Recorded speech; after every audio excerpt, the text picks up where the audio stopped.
They look and sound like giant bugs, but drones are now becoming a real force in the business world. 3 years ago, Fly Guy's CEO Adam Zayer and President Tim Hanley decided they wanted to be on the cutting edge of the drone boom and started up their business. We take those missions that come in, we spec them out, we quote them, we win the mission, and then we take the pilots and we help them fly them successfully. We collect the media, we analyze the media, we turn it into a viable product, and then we send it back to the client. Currently, Fly Guys has 90 pilots all across the nation. They are adding 1 pilot a day on average. And Fly Guys is endeavoring to be the Uber for drone services with pilot support.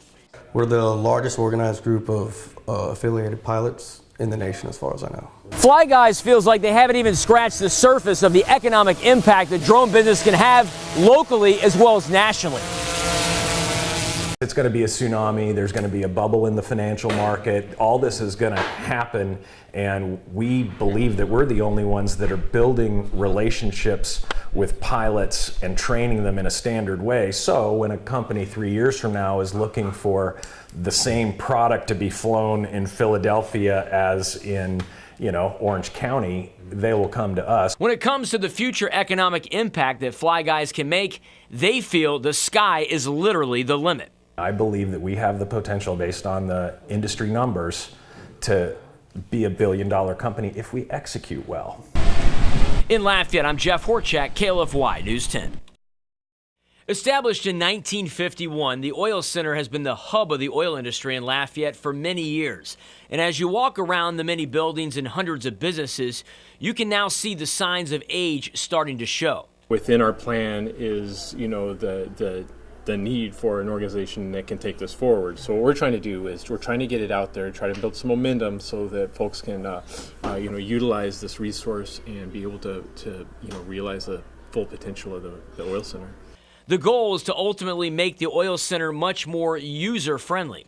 Envision what that could look like. What is the form of that on a mixed-use, walkable, more dense kind of development pattern that would take its cues from the strengths of the employment of the medical sector and the adjacency to UL. A number of consultants have been brought in to help the city figure out exactly how they want to revamp the Oil Center. And frankly, these consultants say they feel like the Oil Center has great bare bones to work with. It's block structure, it's got wider right-of-ways that are ready to go.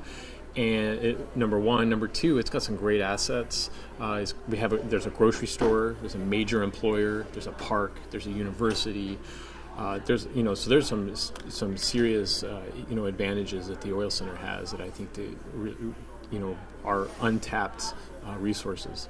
The notion would be, how can we actually position this for a more intense, like 3 to 5 story development pattern that would ultimately kind of replace the 1-story automobile. Not that all of that's going to go away, but over time to kind of build it out and find more intense use. In 1989, when Neil Onabane started selling his fried chicken out of his convenience store in Scott, he never dreamed it would blossom into $1 million business. In 2006, Crispy Crunchy Chicken's annual sales were $12.6 million. In 2014, it had jumped to $155 million. I've always thought big, but I'm not sure I thought quite this big because, I started mixing breading literally by hand in the back room of one of my convenience stores, putting it in milk cartons, and delivering it. Crispy Crunchy markets their product to convenience stores. They do not have their own individual restaurants. Probably 70% of our stores are individual store owners or small chains that have less than 10 stores. These guys do a great job because they have skin in the game. They want a good product. Their name is on this. Operators of Crispy Crunchy locations do not pay franchise or royalty fees or any percentage of the sales. In fact, the company receives a percentage of the sales from the items operators buy from associated companies.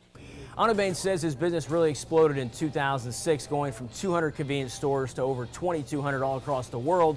In fact, right here at Ray's and Maurice, chicken sales have been pretty good. They just opened up here in May. It's bringing all the locals back in. We opened May 2nd, and it's definitely increased our profits, increased the business overall. So what separates Crispy Crunchy Chicken from other fried chicken chains? All of this product is injected at the Tyson plant. So it's flavor injected. So you have flavor down to the bone.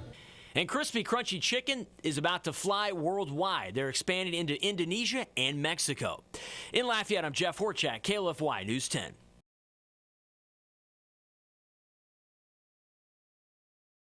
Proceed with caution. All these bridges in our area are very icy. In fact,